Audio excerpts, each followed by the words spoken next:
Okay, welcome everybody. We are at Mesilat Yesharim, getting close to the end. We're in this. We're following along with the Art Scroll version of the Mesilat Yesharim, and we are on page that book 160, finishing up on chapter 22, getting close to the end of chapter 22 on anava, humility. And the final section, he says like this: a helikarubi, the fourth section, hiluk kavod l'kol adam. It is to give honor to everybody. Why? Why is that? Why is that important? Why is that a necessary feature of humility? Anybody? Just throw it out to the audience. What do you say, guys? A woman, lady? This is this. Well, because I guess the idea is that if you are, kind of being standoffish and waiting for them to greet you first, it sort of implies that you are somehow, you think you're above them or something. You have to speak to me first before I'll bother to speak to you. Oh, okay, very good. I like that. Very good. Right. So along those same lines, you're on the right track, moving in the right direction. Just move it down to the train station a little bit, right? You realize that everybody has something value. You have the famous argument between Carl Sagan and Carl Sagan and King David. You know the argument. Carl Sagan and King David had a famous argument. Right? Carl Sagan, if you don't, you look him up. He's a famous astrophysicist. Died about I think about 10 years ago. Yep. And yeah, you've heard of him. Okay, and he was a big believer in life on another planet, extraterrestrial life. So they one time came to him and said, "What makes you so convinced there's extraterrestrial life? Like there's no evidence anywhere. Everywhere we look, we don't find any signs that there's anything other than us. So what makes you think that there's something else?" So he said, when you consider how big the universe is, it goes on for billions and billions and billions on, right? The universe, they I don't know if this was when he was alive, but they discovered that the universe is expanding at the speed of light. So which is very disappointing to all those sci-fi people, because you can never get to obviously to the end of the universe. You'll never be able to traverse the whole universe because it's expanding far. Now, to be honest with you, I have no idea what that means. Well, I don't specifically know what it means, but I think actually that it's kind of neat because it just means that no matter, to me, what it means is no matter how much we learn and how far we go, there'll still be more. And I mean, Okay, I think okay, I, that's nice. I like that.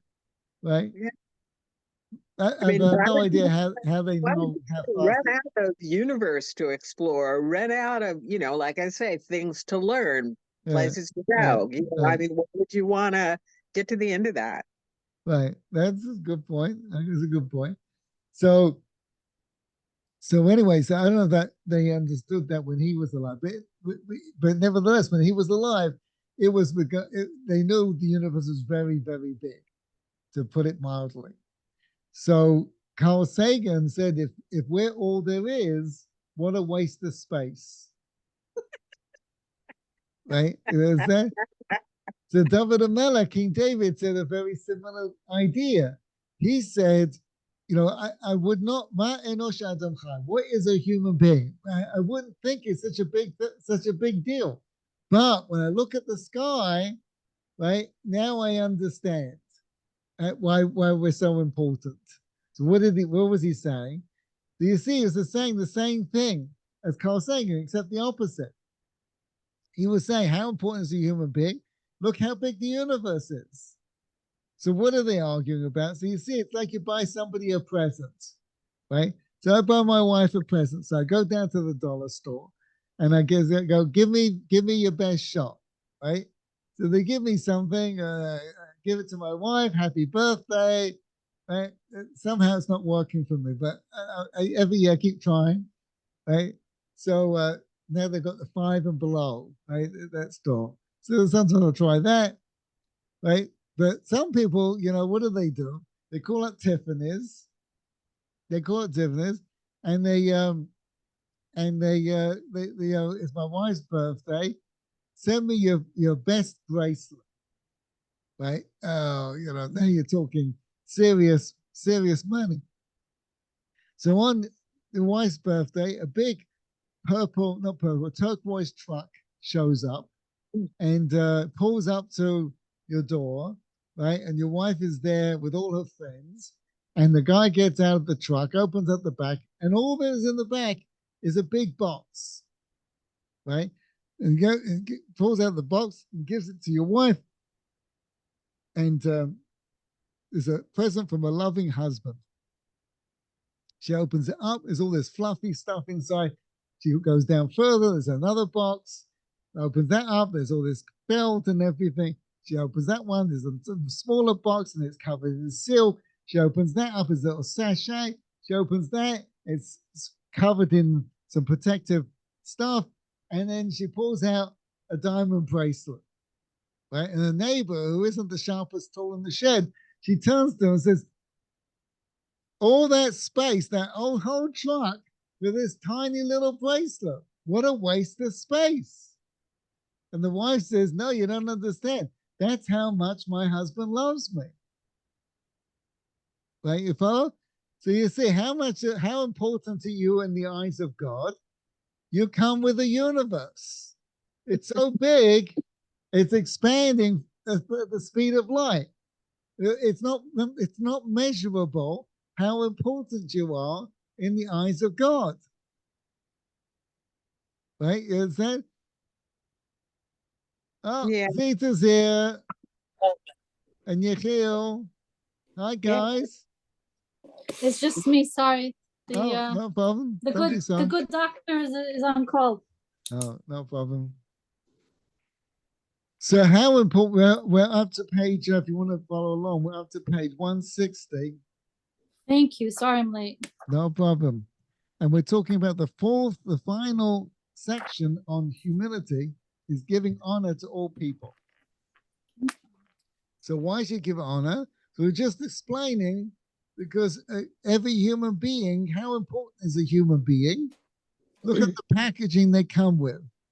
Every human being is packaged with a universe. Right? You know how important something is or how valuable something is because of the packaging that comes in.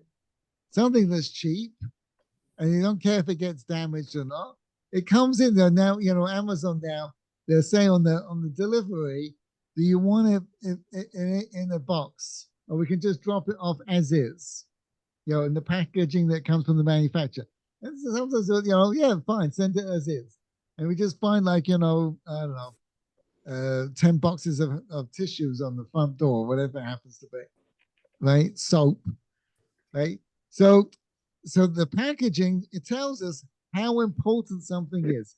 What's the packaging that every human being comes in?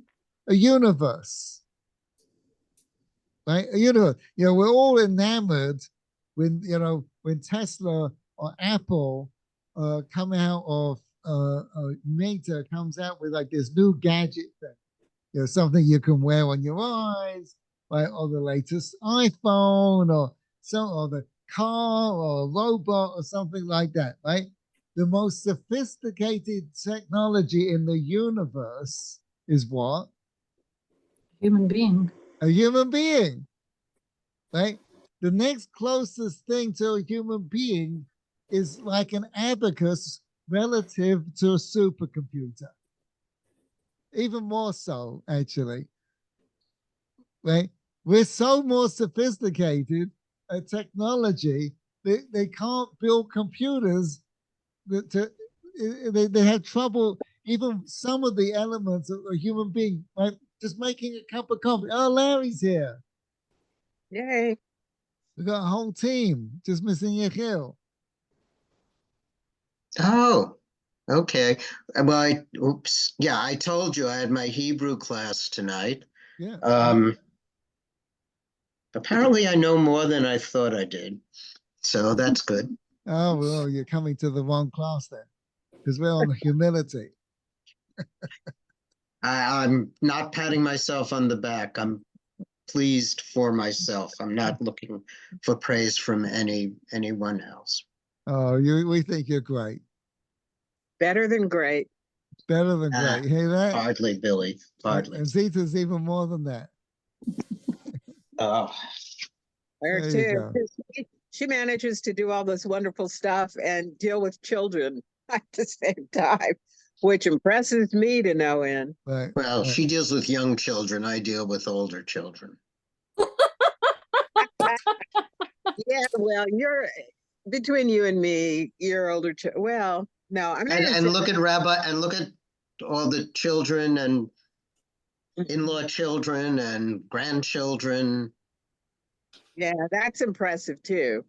And look at Mark Edelman, who on yesterday went to the first birthday party of his great nephew. Oh my Oh, very goodness, nice. that's Mazel amazing. Wow. So Larry, it's actually so amazing that you and Billy are having this conversation about giving so much honor to all of us, because that's exactly what Rabbi Barz was saying just before you got on. We're on page 160. Oh, thank you. Good, thank you. Thank you, Zita, for bringing it home. Okay, good. So the fourth division is appointing honor to every person. So why do we push that out? Because everybody has something of immense value. There's a great quote. It's I did some research in it and I couldn't find who said it. It's ascribed to a few different people, but I couldn't find anyone. It wasn't nothing could confirm. The day you were born is the day God decided the world could not function without you. I thought that was Baal Shem Tov.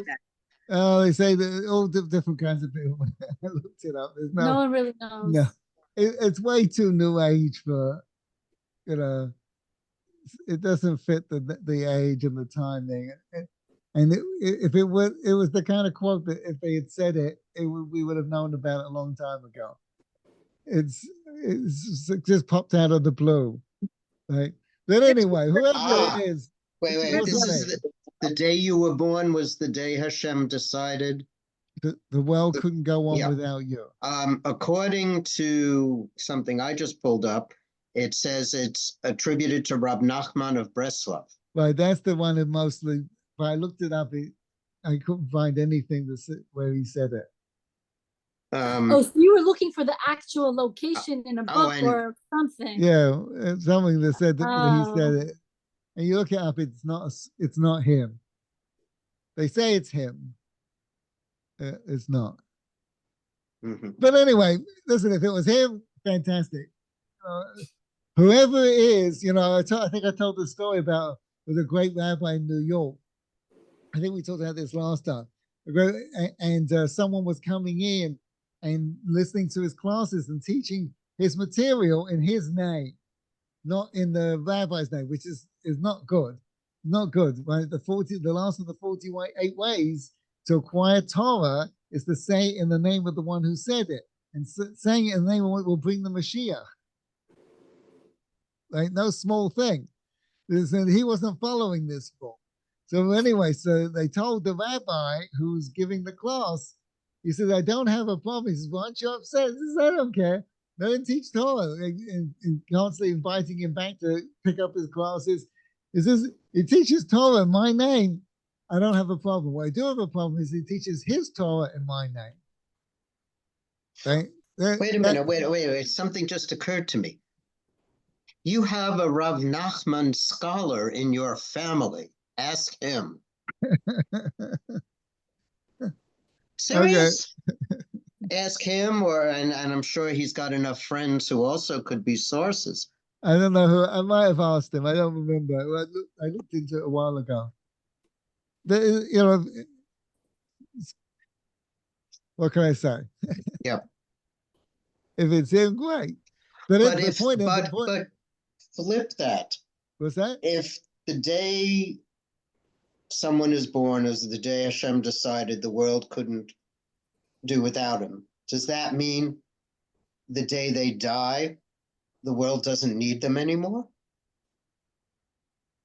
Maybe That's it. reword it and say they've accomplished what they were meant to. Maybe that's a better way to, yeah, I like that better. That's true. That's true. Yeah, as a hopefully. But you see, there's a great Rashi. We say in davening in the morning that when Pharaoh came chasing the Jews, he they rode on their horses and chasing the Jews. Right, horses were the tanks of the ancient world, and the verse uses the word horse in the singular. Rashi brings down he says, he asked the question, was there only one horse? The Pharaoh only had one horse. Pharaoh and his horse came chasing the Jews. He only had one horse, right? So he says, when it comes to horses, you don't need to add the plural because one horse is as good as another. It's like you see these conveyor belts of Coca-Cola cans, and there's somebody on the side, like, for the defects, and they throw them away, right? What about this Coca-Cola can? What's its purpose in life? There's no purpose in life. Right? One Coca-Cola can is as good as another Coca-Cola can, right? But that's not true with human beings. Each human being is necessary. This is the argument against abortion, because this human being was going to come into the world and solve a problem that no one else can solve. It's not like Jonas Salk. If his mother had the next baby, right? If Jonas had been aborted, the next one would have been a Jonas Salk, and we got polio vaccine by somebody else, or Einstein, or Edison, or Steve Jobs, or anyone else like that. No, these are the guys that were going to be women too. Don't get me wrong, right? Women have a contribution too, right? I'm joking, right? Of course they do, right? Every human being has a fantastic, right? Not only is a contribution, it's the contribution that the functioning of the universe won't be able to carry on. It's like you open up a watch, which in the old watches, not the new stuff with the electronics and everything, but the old watches with dials and everything and springs, right? Which part of the watch is the most important part? Every part, because one depends on the other. It's all interdependent. Exactly. Very good. The same thing with all humanity. Every human being, right? I sent out a video a while ago about I think it was 1986 or 1996. They reintroduced 14 wolves into Yellowstone Park. You familiar with this, right? 14 wolves. Oh, wait, I've heard of this. Yeah. Right. Go on. And they found, because they made them extinct, the ranchers had made the people who managed the park had killed them off because no one likes wolves, and especially the farmers, they don't like wolves. So they killed them off. Like, if you don't like wolves, okay, we'll kill them off. So they thought, it's not right. They're part of the natural habitat. And what they found was species that are completely unrelated to wolves did better. Rivers changed streams. Fish came back, right? So it's just one simple example that when there are no wolves, the deer congregate by the rivers. Catch up, schmooze, play a game of bridge, whatever happens to be, right? And because they spend so much time by the rivers, they trample down the banks of the rivers. The bugs that live in the banks, in the plants that live there, died off. The bugs that live in the plant died off. The fish that eat the bugs died off. And so it killed a whole infrastructure. When the wolves came back, the deer stopped congregating. The banks came back. The plants came back. The bugs came back. The fish came back, and the rivers changed course because the banks became stronger. Right, and this is one of many examples that he found of species that did better. Birds, all kinds of things did better because of the wolves. Because we're not in isolated systems. We're all connected in some giant flock, everything relative to everything else. But that's only the species of wolves. Whether it's 11 wolves or 12 wolves doesn't really make any difference. Each wolf is as good as any other wolf. But when it comes to human beings, it's not the species of human being that's important. It's the individual that is important. Each individual brings something to the world that no other individual could possibly bring. And if that child doesn't come into the world, then you're going to lose what that child was created for. It's not like someone else is going to pick up the slack. Right? And that's what it means to apportion honor to every human being. Because every human being has something to offer that you cannot get. And if you saw that, if you understood that, you'll be awestruck by every human being. I mean, let alone the fact that they're the most sophisticated piece of technology in the universe. Let alone that fact. But the fact also that they are necessary for the function of the universe. Right? Is that right? If you saw human beings that way, you'd be going, right? You couldn't, you'd be fascinated with them.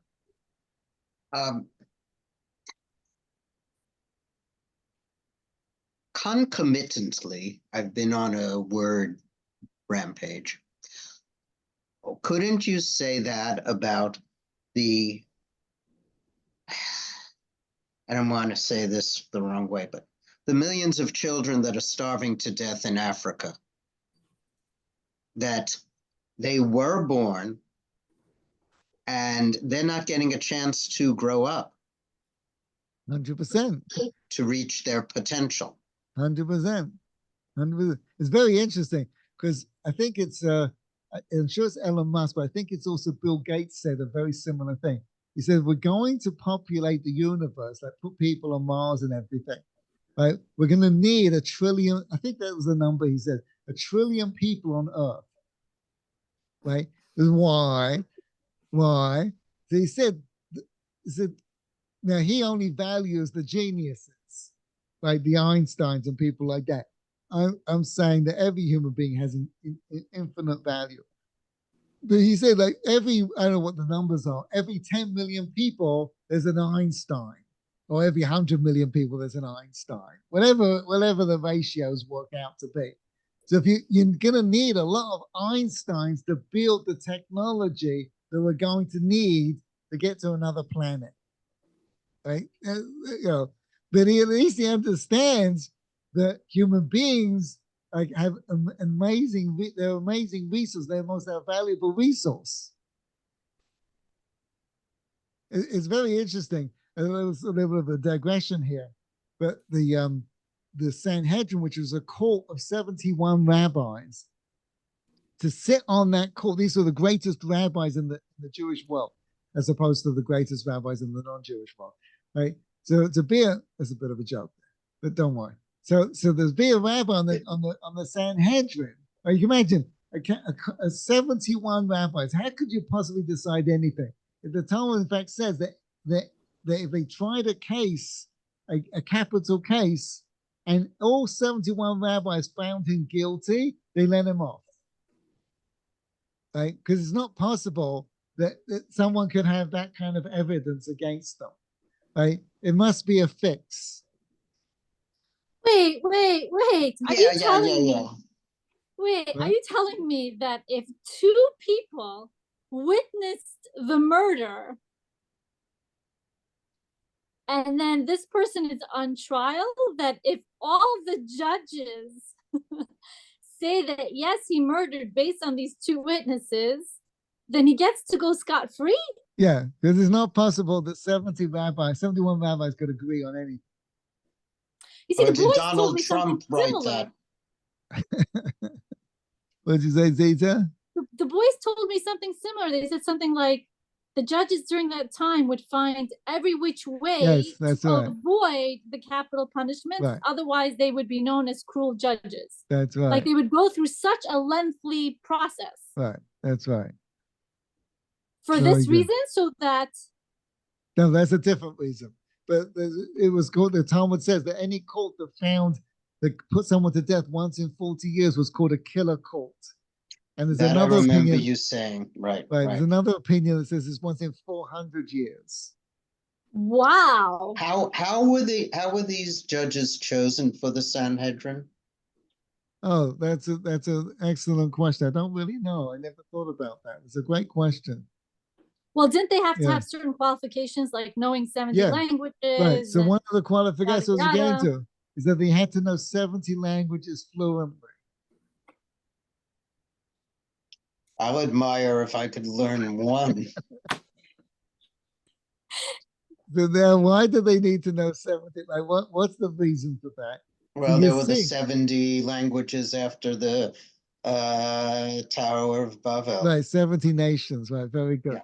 So what's the necessity of that? Is because the Talmud says that every language is what's called haskamat ha'amim, an agreement amongst peoples. And as we agree to call these glasses, right, and this a pen, right? You follow? Iparon and Mishkafayim. Right, very good. We could just as easily call this glasses and this a pen, right? As long as we all agree, right? You understand? Then it doesn't matter. It doesn't matter which what we call it. It's arbitrary, right? So therefore, every language is a reflection of what the people talk about. Now you can't think about something unless you have a word for it, right? And if you have a word for it, it means you think about it. So apparently, in Inuit, the language of the Eskimos, there's approximately 100 different words for snow, right? In English, we've only got 3 or 4: snow, sleet, slush, right? Because it isn't that important to us. So they can talk about snow, like I can talk about slush. It's very slushy today. You know what I'm talking about. So they can talk about snow in ways that we couldn't talk about. Right? Nor When you have the understand. word, what's that? That we couldn't talk about or understand. Or understand, right? Now, if you take a language, you can see what the people who use that language talk about all the time. So it just is a very interesting side point, digression, right? There's no word in English for a non-group. There are approximately 1 billion Chinese in the world, right? But there's no word for someone who's not Chinese. There's not a word for someone who's not an English speaker in the English language, right? We call them not an English speaker, but there's no word for the person, right? Or someone who's not Chinese, he's just not Chinese. Like he's not African, he's not English, he's not French, right? You understand? Except one group. One group, there's a name for the group, and there's a name for the non-group. Don't answer all at once. You don't mean Jewish and Gentile. Jewish and Gentile, right? No, we have a word for the non-Jews, goyim. No, and That's not accurate though, because Goy Kadosh, a holy nation. Yeah, goy. Well, all right. So I don't know if get. that's accurate. No, I get what you're saying. Right, no, what is he used? Umim? Umim are other nations? Umim? Is that the right word? Well, no, means a nation. It can be a Jewish nation too. Oh. But in the English language is the only word for non-group. Gentile is an English word, not a Hebrew word. Right. We didn't make that one up. We didn't make that one up. So that's so interesting. They made it up? They made it up. Why? I wonder what the root is for it. What's that? What the root is for the word Gentile. Where does that come from? Gentleman, I think. I don't know. I just don't know. We digress. I know it's going to be on our tombstones. Yeah. So you see, it tells you that the non-Jews think in terms of you're either Jewish or you're a Gentile. They don't think you're either Chinese or not, American or not, English speaking or not. Are you a Jew or are you a Gentile? Which one are you? That's how they think. Wow. So that's the only category where it's not Jewish and not Jewish. And so why are we blamed for the word Gentile when we're the ones who didn't make it up? Okay, I'm going to get into that's a whole nother subject. And where do the Muslims fit in? Are they Gentiles? They're Gentiles, right? Right. So you see, every language is a reflection of what the people talk about, a reflection of what they talk about, what they think about, right? English is a very physical language. You could describe things, right? So I could recreate the room I'm sitting in, and you could build it without ever visiting here. I could give you all the measurements and colors and shapes and sizes in English. I can't do that in Hebrew. In Hebrew, measurements are approximations, and colors only primary colors. I can't do that in Hebrew because English is a very physical language. You can also, and Hebrew is a spiritual language. I can talk about emotions in Hebrew, right? Or Yiddish, nachas, for instance. You don't have to be Jewish to have the word, but it's telling you about a certain emotion you have. You can't do that in English. How are you feeling today? Good. I don't know what that means, right? I feel good. Why? You won the lottery. Yeah, and I had nice breakfast. It doesn't mean anything, right? Except, very interesting, there's a slight difference in that in the negative. You can describe in English the negative far more easily than you can the positive. Right? How you do? Oh, it's been horrendous. I've had the most atrocious day. You can't say that in the positive. What's so atrocious? I was downtown and there was a bank robbery and my car got blown up. That's atrocious, right? Why is it atrocious? Oh, I didn't win the lottery. That's not atrocious. Is it? Well, that's not choosing the proper word. Exactly. So you see, the English is very descriptive on the negative, but not on the positive, because English speakers are more in the negative than they are in the positive. So they have words for the negative as opposed to the positive. So what does it mean that they came up with this extra word of Gentile? What does that mean? It means actually, that they think. Yeah, I just found. I sent it to Rabbi, but Gentile in etymology online. Yeah. One who is not a Jew, circa 1400. Earlier, one who is not a Christian, that is a pagan. From late Latin noun use of Latin gentilis, of the same family or clan of, or belonging to a Roman gens, from the gens meaning a race or clan. Latin adjective also meant of or belonging to the same nation. Hence, as a noun, Gentiles might mean men of a family, persons belonging to the same family. Well, that's the history of it, but it's come to mean someone who's not Jewish. That's how it's used. So, yeah, but what is the Latin word went to a Greek ethnikos, which meant the nations, which translated Hebrew hagoyim, the non-Jewish nations, see goy.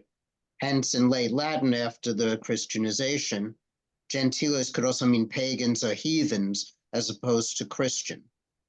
That's us, the heathens, in their mind. Yeah. So what it means is that, as I said, that the non-Jewish world thinks in terms of, the Jews don't realize this.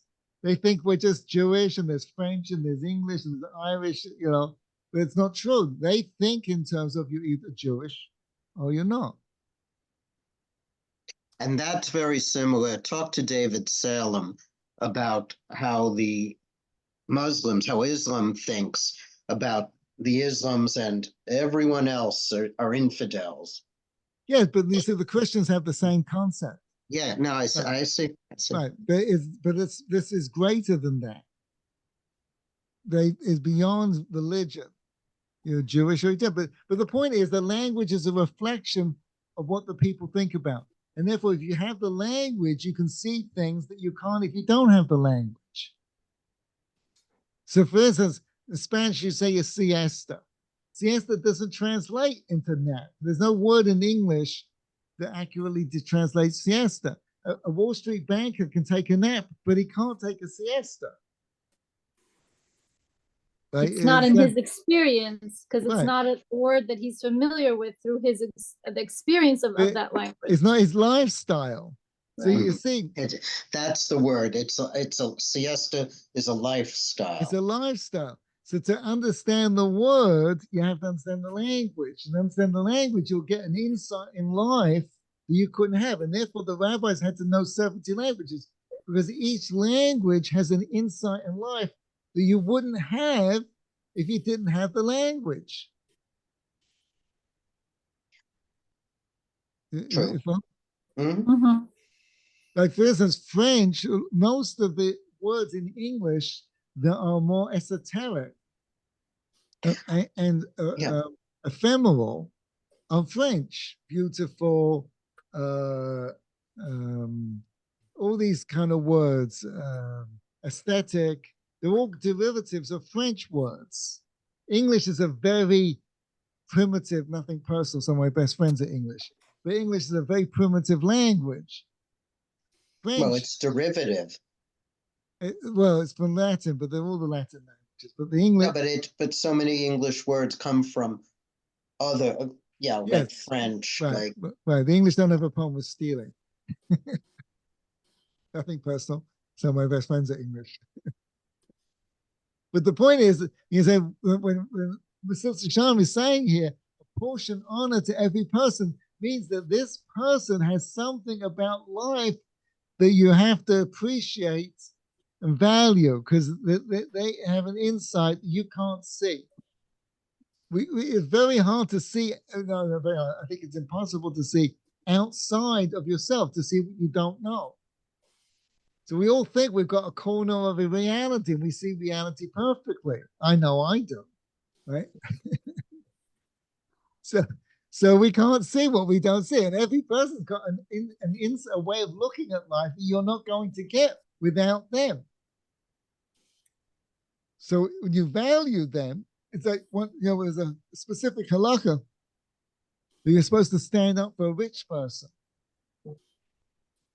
Right? Why? Because they have, they didn't just fall into wealth. I mean, if they inherited, it's a different story.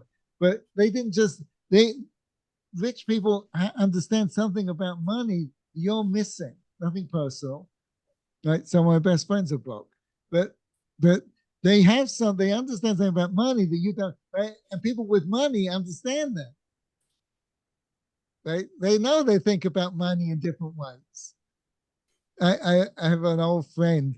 This is going back 35, maybe 40 years now, and he's a reporter. And he did a story on one of the Rockefellers. I don't remember which one. So he just tailed him all over Manhattan. This is the good old days, before the internet. You could, people had to actually go places and to do things, right? So I asked him, what did you learn from him? This is a very interesting thing. This is, in the old days when you actually carried money with you. I think it was before credit cards actually, and so he noticed that when he would go to a store or anything, he would check the change. You give the whatever was the cashier $20, and you get the money back, and you go, no, you shorted me 5 cents. And he's thinking to himself, Rockefeller, and I've seen this feature with other very wealthy people that they take notice of every penny. Right? You think if I was a billionaire, I wouldn't worry about it. That's why you're not a billionaire. Right? So, in other words, there's an insight in life that you're missing that stops you from being rich. So the same thing, every human being has an insight, a way of looking at life that's genuine, that's real, that's meaningful, that's fulfilling, that would help you in life.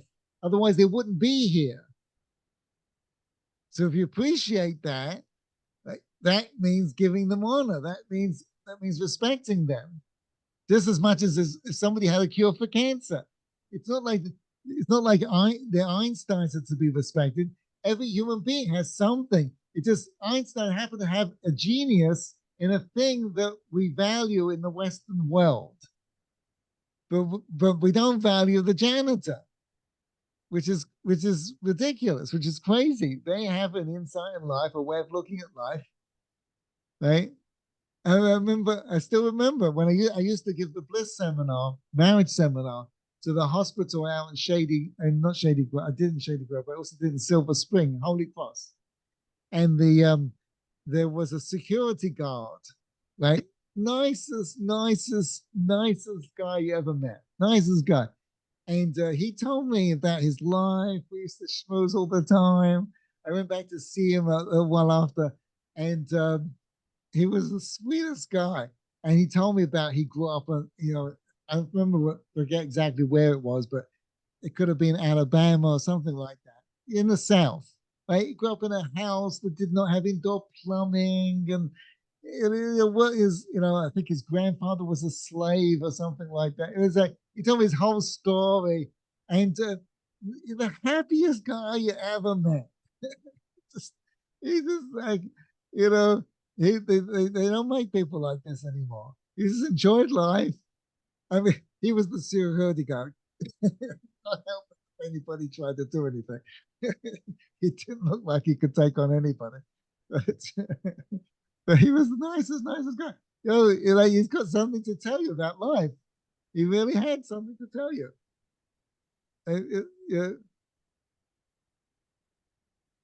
You're mute, Sita.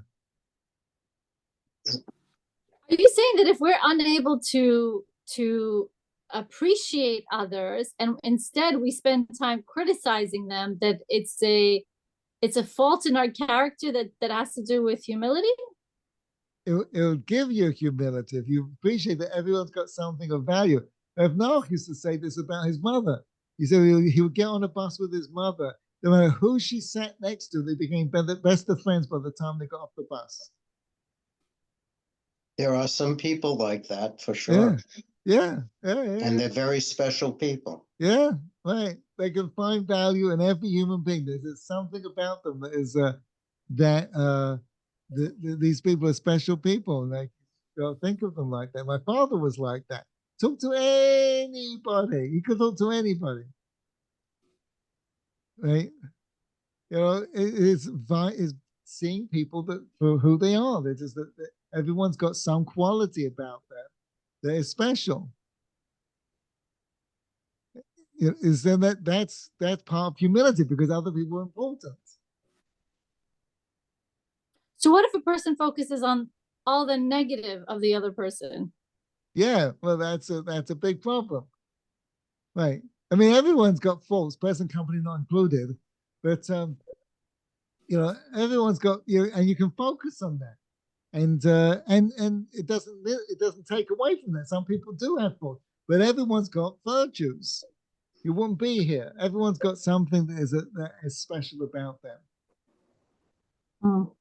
So the fact that they don't even notice that, is an issue. It's a real issue. It's a real issue in the world. Yeah, and Disney has a lot to blame for this, because you're only important if you can become the number one singer in the world, or the number one this, or number one artist, and they pray.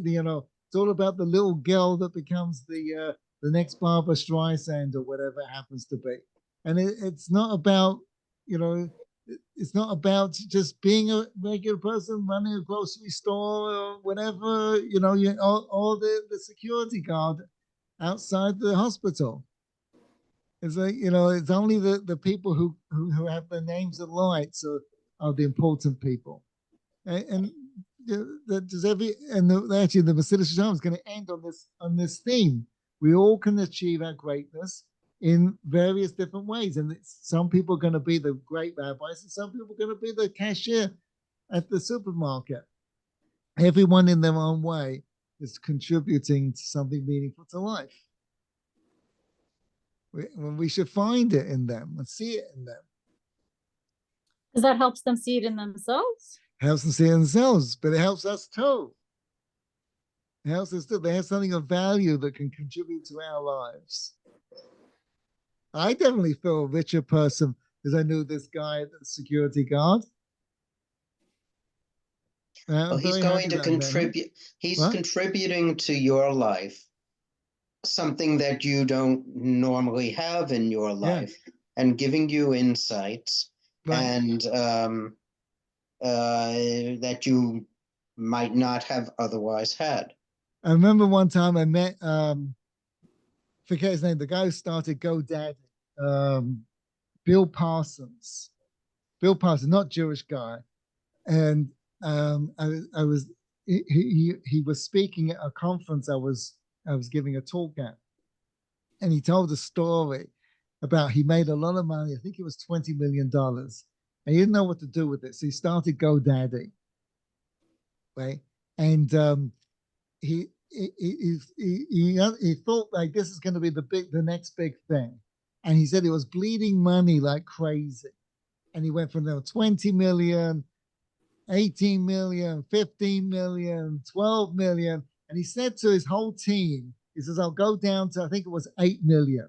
I'll go down to 5 million. Get down to 5 million. That's it. I'm closing up the business. We're done. Because he figured at 5 million, he can live the rest of his life perfectly well. Doesn't need more money than that. Right. And he's going down. He got down to 8 million. And he's sweating because he knows the business is really a worthwhile, got value, but they can't make money in it. So he didn't know what to do. He didn't want to just sell up and lose. If he sold it, closed up the business, he lost all that money and everything. So he said he took a trip to Hawaii just to get away and think about it. And he goes to the hotel and he's checking in, and the guy, the bellboy who's taking the bags out of his car was older than him, right? And he's looking at this guy and he says to himself, well, this guy's really happy. This guy's really happy, right? And he's about maybe my age, maybe a little older, right? He's really happy. He says to himself, you know what? The worst comes to the worst, I'll be a bellboy, right? If he can be happy, I can be happy. He flies back to his team. He says, we're all going down with the ship. Right? We're going to take it to the end. Whatever happens, I'm not giving it up. This product's a phenomenal product. And if we run out of money, we go broke, right? Soon after that, the dot-com boom busted. Remember that? Right? And all his competitors were running on stock. They didn't have any value in the company. They were all mismanaged and they didn't have value in them. And so when the stock prices crashed, the company went out of business, and he was the last man standing. GoDaddy was it. And he made fortunes. And he sold, a couple of years ago, he sold GoDaddy to Google. I forget the number. It was billions. He made became a billionaire from this, right? So the point is, like, he saw the bellboy, and he respected him. Like, he saw what he had to offer. And he looked at him and could see who he was, and he appreciated that. He learned from him. Everyone's got something to teach you about life. That's honoring every person. That's what we should do. And you become richer for it, not necessarily physically, but richer just in 100%. Wow. 100%. I remember, I do another story.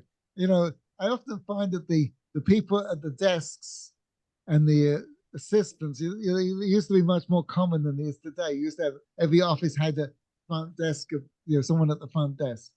But I remember this years ago, I used to learn with this guy in Los Angeles, and he had buildings and a hospital, and whenever I would come, he always was late. He would back up his appointments, and I'd come in the way. It was like a doctor's office. I'd come in, and there'd be like 5 people sitting there waiting for their appointment, which meant that I was going to be really, really, really late. I'm going to be sitting there for a while. All these people are ahead of me. And when the secretary saw me, she would call me in first. Right, Rabbi Bars, come on in. Dave is here ready for you, right? So after a while, I couldn't help it. I went up to her and I said, I'm sorry to ask you this question, but why are you so nice to me? Like, I don't think I said it like that, but I don't remember how I said it. This is 40 years ago. And, but like, well, how come I get this preferential treatment? I show up and all these people, ahead of me. I know what's going on. I don't know if they realize what's going on, but I go straight on ahead. She says, I always put you ahead. She says, why? He says, my boss is a miserable so-and-so. And she didn't say it quite like that. But he's a tough guy. He is a tough guy. And after he sees you, after he learns a little Torah, so I said, are you Jewish? I said, are you Jewish? She says, no, I'm Lutheran.